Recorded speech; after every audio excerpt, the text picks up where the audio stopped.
ಕರ್ತನಲ್ಲಿ ಪ್ರಿಯರೇ, ಈ ಒಂದು ದಿನದಲ್ಲಿ ನಾವು ನಮ್ಮೆಲ್ಲರಿಗೆ ಚಿರಪರಿಚಿತವಾಗಿರ್ತಕ್ಕಂತಹ ಕುಟುಂಬದ ಕುರಿತಾಗಿ, ವಾಕ್ಯ ಭಾಗದ ಕುರಿತಾಗಿ ಈ ಒಂದು ದಿನದಲ್ಲಿ ನಾವು ಧ್ಯಾನವನ್ನ ಮಾಡ್ಲಿಕ್ಕಿದ್ದೇವೆ. ಕಳೆದ ವಾರಗಳಲ್ಲಿ ನೋಡುವಾಗ ನಾವು ಅಕ್ವಿಲಾ ಪ್ರಿಸ್ಕಿಲ್ಲಳ ಕುರಿತಾಗಿ ಧ್ಯಾನವನ್ನು ಮಾಡಿದ್ದೇವೆ.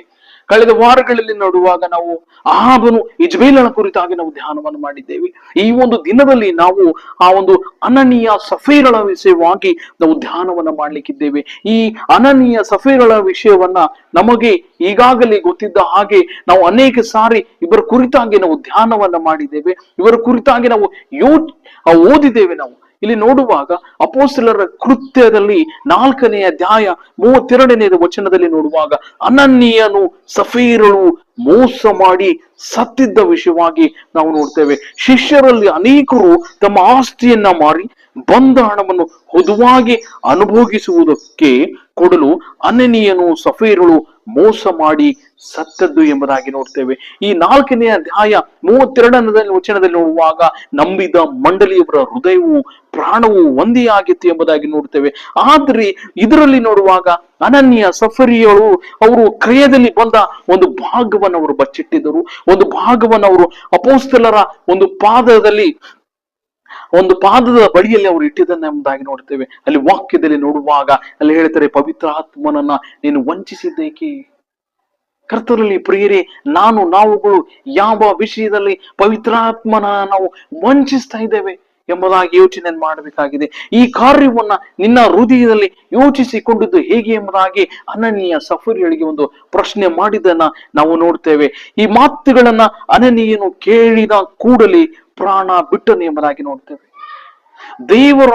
ದೇವರಿಗೆ ಕೊಡ್ತಕ್ಕಂಥದನ್ನ ಆ ಒಂದು ಕ್ರಿಯೆದ ಭಾಗದಲ್ಲಿ ಒಂದು ಭಾಗವನ್ನ ಅವರು ಬಚ್ಚಿಟ್ಟ ಕಾರಣ ಅವರ ಒಂದು ಜೀವಿತ ಒಂದು ಸಾವಿಗೆ ಕಾರಣವಾಯಿತು ಎಂಬುದಾಗಿ ನೋಡ್ತೇವೆ.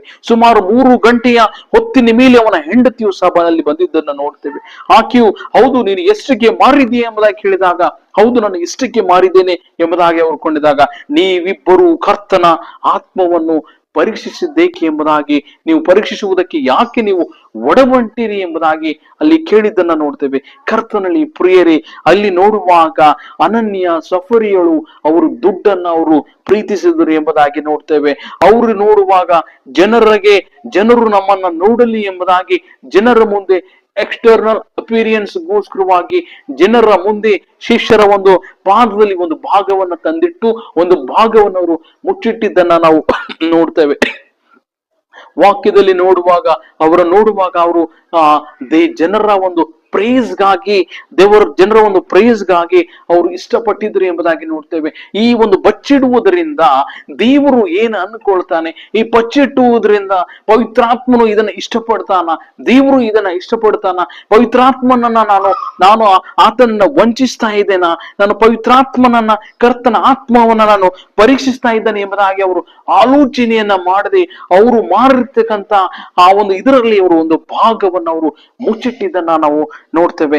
ಕರ್ತನಲ್ಲಿ ಪ್ರಿಯರೇ, ಲೂಕನ ಬರೆದ ಸುವಾರ್ತೆ 16ನೇ ಅಧ್ಯಾಯ 15ನೇ ವಚನದಲ್ಲಿ ನೋಡುವಾಗ, ಆಗ ಆತನು ಅವರಿಗೆ ಹೇಳಿದ್ದೇನೆಂದರೆ, ಮನುಷ್ಯರ ಮುಂದೆ ನೀತಿವಂತರೆಂದು ತೋರಿಸಿಕೊಳ್ಳುವರು ನೀವು ಆದರೆ ದೇವರು ನಿಮ್ಮ ಹೃದಯಗಳನ್ನ ತಿಳಿದುಕೊಂಡಿದ್ದಾನೆ ಎಂಬುದಾಗಿ. ಕರ್ತನಲ್ಲಿ ಪ್ರಿಯರೇ, ನಾವು ಜನರು ನೋಡಲಿ ಅಂತ ಹೇಳಿ ನಾವು ಏನೇ ಮಾಡಿದ್ರು ಸಹ ದೇವರು ನಿನ್ನ ಹೃದಯವನ್ನ, ದೇವರು ನಿನ್ನ ಆಲೋಚನೆಯನ್ನ ಆತನು ಬಲ್ಲವನಾಗಿದ್ದಾನೆ. ನಾನು ಯಾವುದನ್ನ ಬಚ್ಚಿಡ್ತಾ ಇದ್ದೇನೆ, ನಾನು ಯಾವುದನ್ನ ಕೊಡ್ತಾ ಇದ್ದೇನೆ ಎಂಬುದಾಗಿ ದೇವರಿಗೆ ಎಲ್ಲವೂ ಗೊತ್ತಿದೆ. ಕರ್ತನಲ್ಲಿ ಪ್ರಿಯರೇ, ನಾವು ಆತ್ಮನನ್ನ ನಾವು ಪರೀಕ್ಷಿಸದ ಹಾಗೆ, ಆತ್ಮನನ್ನ ನಾವು ವಂಚಿಸದ ಹಾಗೆ, ನಾವು ಕರ್ತನ ಸನ್ನಿಧಾನದಲ್ಲಿ ಬರುವಾಗ, ನಾವು ಕರ್ತನ ಸನ್ನಿಧಾನದಲ್ಲಿ ಬರುವಾಗ ಆತನಿಗೆ ಎಲ್ಲವೂ ಗೊತ್ತಾಗುತ್ತೆ. ನಾನು ಯಾವುದನ್ನ ಪ್ರೀತಿಸ್ತಾ ಇದ್ದೇನೆ. ಅನನ್ಯ ಸಫರಿಯಳು ಅವರು ಹಣವನ್ನ ಪ್ರೀತಿಸಿದರು ಎಂಬುದಾಗಿ ನೋಡ್ತೇವೆ. ಕರ್ತನಲ್ಲಿ ಪ್ರಿಯರೇ, ಅವರು ಅನನ್ಯ ಸಫರಿಯವರು ಬಚ್ಚಿಟ್ಟಿದ್ದನ್ನ ಒಂದು ಭಾಗವನ್ನ ಬಚ್ಚಿಡ್ತಾ ಇದ್ದೇನೆ ಎಂಬುದಾಗಿ ನಾವು ನೋಡ್ತೇವೆ. ಕರ್ತನಲ್ಲಿ ಪ್ರಿಯರೇ, ಯೇಸು ಸ್ವಾಮಿಯ ಸನ್ನಿಧಾನದಲ್ಲಿ ಬರುವಾಗ ನೀನು ಯಾವುದನ್ನ ಬಚ್ಚಿಟ್ಟು ಬರ್ತಾ ಇದ್ದೇನೆ? ನನ್ನ ಹೃದಯದಲ್ಲಿ ನಾನು ಯಾವುದನ್ನ ಬಚ್ಚಿಟ್ಟು ಆತನ ಸನ್ನಿಧಾನದಲ್ಲಿ ಬರ್ತಾ ಇದ್ದೇನೆ. ನನ್ನ ಹೃದಯದಲ್ಲಿ ನಾನು ಯಾವುದನ್ನ ಬಚ್ಚಿಟ್ಟು ನಾನು ಗಂಡನಾಗಿ ಹೆಂಡತಿಯಾಗಿ ಕರ್ತನ ಸನ್ನಿಧಾನದಲ್ಲಿ ನಾನು ತೆಗೆದುಕೊಂಡು ಬರ್ತಾ ಇದ್ದೇನೆ, ಯಾವುದನ್ನ ತೆಗೆದುಕೊಂಡು ಬರ್ತಾ ಇದ್ದೇನೆ, ಯಾವುದನ್ನ ಬಚ್ಚಿಟ್ಟಿಡ್ತಾ ಇದ್ದೇನೆ ಎಂಬುದಾಗಿ ನಾನು ನೀನು ಆಲೋಚನೆಯನ್ನು ಮಾಡಬೇಕಾಗಿದೆ. ಕರ್ತನಲ್ಲಿ ಪ್ರಿಯರೇ, ನಾವುಗಳು ಆತ್ಮನನ್ನ ಪರೀಕ್ಷಿಸದ ಹಾಗೆ, ಆತ್ಮನನ್ನ ವಂಚಿಸದ ಹಾಗೆ ಆತನ ಸನ್ನಿಧಾನದಲ್ಲಿ ಬರುವಾಗ ನಾವು ತೆಗೆದುಕೊಂಡು ಬರಬೇಕಾಗಿದೆ. ಎಲ್ಲವನ್ನ ತೆಗೆದುಕೊಂಡು ಬಾ. ನೀನು ಬಚ್ಚಿಡಬೇಡ. ದೇವರು ನೀನು ತೆಗೆದುಕೊಂಡು ಬರ್ತಕ್ಕಂಥದನ್ನ ದೇವರು ಆಶೀರ್ವದಿಸ್ಲಿಕ್ಕಿದ್ದಾನೆ. ಒಂದು ವೇಳೆ ಕರ್ತನ ಸನ್ನಿಧಾನದಲ್ಲಿ ಸುಳ್ಳಾಡಿದಲ್ಲಿ, ಒಂದು ವೇಳೆ ಕರ್ತನ ಸನ್ನಿಧಾನದಲ್ಲಿ ಕರ್ತನ ಆತ್ಮನನ್ನ ನೀನು ಪರೀಕ್ಷಿಸಿದಲ್ಲಿ, ನಿನ್ನ ಜೀವಿತ ಯಾವ ರೀತಿಯಲ್ಲಿ ಅನನೀಯ ಸಫರ್ಗಳ ಒಂದು ಜೀವಿತವು ಕೊನೆ ಆಗಿತ್ತು, ನಿನ್ನ ಜೀವಿತ ಒಂದು ಕೊನೆ ಆಗುವ ಒಂದು ಸಂಭವವನ್ನು ಬರುತ್ತೆ. ಪ್ರಾರ್ಥನೆಯಿಂದ ಬಾ, ಪ್ರಾರ್ಥನೆಯಿಂದ ಆತನ ಸನ್ನಿಧಾನದಲ್ಲಿ ಬಾ. ಸ್ವಾಮಿ, ನಿನ್ನ ಸನ್ನಿಧಾನದಲ್ಲಿ ಬರುವಾಗ ನಾನು ಬಚ್ಚಿಡದೆ ಕರ್ತನೆ, ನಿನ್ನ ಸನ್ನಿಧಾನದಲ್ಲಿ ಬರುವಾಗ ಕರ್ತನೆ ನನ್ನಲ್ಲಿರ್ತಕ್ಕಂಥದ್ದನ್ನ ನಾನು ತೆಗೆದುಕೊಂಡು ಬರ್ತೇನೆ ಎಂಬುದಾಗಿ ಬಂದದಲ್ಲಿ ದೇವರು ನಿನ್ನ ಕುಟುಂಬವನ್ನ ಆತನು ಆಶೀರ್ವದಿಸ್ಲಿಕ್ಕೆ ಇದ್ದಾನೆ. ಜನರ ಅಪಿರಿಯನ್ಸ್ ಗಾಗಿ ನೋಡ್ಬೇಡ, ಜನರ ಒಂದು ಪ್ರೇಸ್ ಗಾಗಿ ನೋಡಬೇಡ, ನೀನು ದೇವರ ಒಂದು ಪ್ರೇಸ್ ಗಾಗಿ ನೋಡು. ದೇವರು ನಿನ್ನ ಕುರಿತಾಗಿ ಯಾವ ಸಾಕ್ಷಿಯನ್ನ ಆತನು ಹೇಳಲಿಕ್ಕಿದ್ದಾನೆ, ನಿನ್ನ ಕುರಿತಾಗಿ ಆತನು ಯಾವ ಮಾತನಾಡ್ಲಿಕ್ಕಿದ್ದಾನೆ ಎಂಬುದಾಗಿ ಯೋಚನೆಯನ್ನು ಮಾಡಬೇಕಾಗಿದೆ. ಜನರಲ್ಲ, ಸಭೆಯವರಲ್ಲ, ಸಭಾಪಾಲಕರಲ್ಲ ನಿನ್ನ ಕುರಿತಾಗಿ ಯಾವ ರೀತಿಯಲ್ಲಿ ಮಾತನಾಡ್ತಾರೆ ಅನ್ನೋದಕ್ಕಿಂತಲೂ ದೇವರು ನನ್ನ ಕುರಿತಾಗಿ, ನನ್ನ ಗಂಡನ ಕುರಿತಾಗಿ, ನನ್ನ ಹೆಂಡತಿಯ ಕುರಿತಾಗಿ, ನಮ್ಮ ಕುಟುಂಬದ ಕುರಿತಾಗಿ ದೇವರು ಯಾವ ಮಾತನಾಡ್ಲಿಕ್ಕಿದ್ದಾನೆ ಎಂಬುದಾಗಿ ನೀನು ಆಲೋಚನೆಯನ್ನು ಮಾಡಬೇಕಾಗಿದೆ. ಕರ್ತನ ಸನ್ನಿಧಾನದಲ್ಲಿ ಬರುವಾಗ ನಾನು ಒಂದು ಬಚ್ಚಿಟ್ಟು ಬರ್ತಾ ಇದ್ದೇನೆ, ಕರ್ತನ ಸನ್ನಿಧಾನದಲ್ಲಿ ಬರುವಾಗ ಆ ಒಂದು ಹೃದಯದಲ್ಲಿ ನಾನು ಯಾವುದನ್ನ ಬಚ್ಚಿಡ್ತಾ ಇದ್ದೇನೆ ಎಂಬುದಾಗಿ ಆಲೋಚನೆಯನ್ನು ಮಾಡ್ಕೊಳ್ಬೇಕಾಗಿದೆ. ಮಗನೇ, ಮಗಳೇ, ಆತನ ಸನ್ನಿಧಾನದಲ್ಲಿ ಬಾ.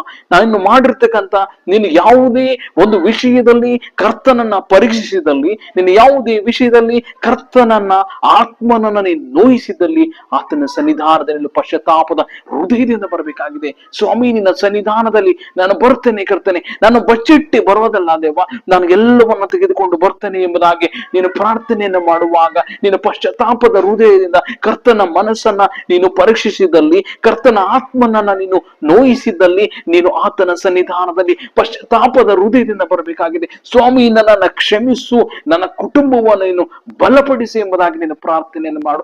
ದೇವರು ನಿನ್ನ ಕುಟುಂಬವನ್ನು ಆತನು ಕಟ್ಟಲಿಕ್ಕಿದ್ದಾನೆ, ನಿನ್ನ ಕುಟುಂಬವನ್ನು ಆಶೀರ್ವದಿಸ್ಲಿಕ್ಕಿದ್ದಾನೆ, ನಿನ್ನ ಕುಟುಂಬವನ್ನು ಆತನು ಬಲಪಡಿಸ್ಲಿಕ್ಕಿದ್ದಾನೆ. ಆತನ ಪಾದದಲ್ಲಿ ಬಾ. ಮಗನೇ, ಮಗಳೇ, ಆತನ ಪಾದದಲ್ಲಿ ಬಂದು ಪ್ರಾರ್ಥನೆಯನ್ನು ಮಾಡು.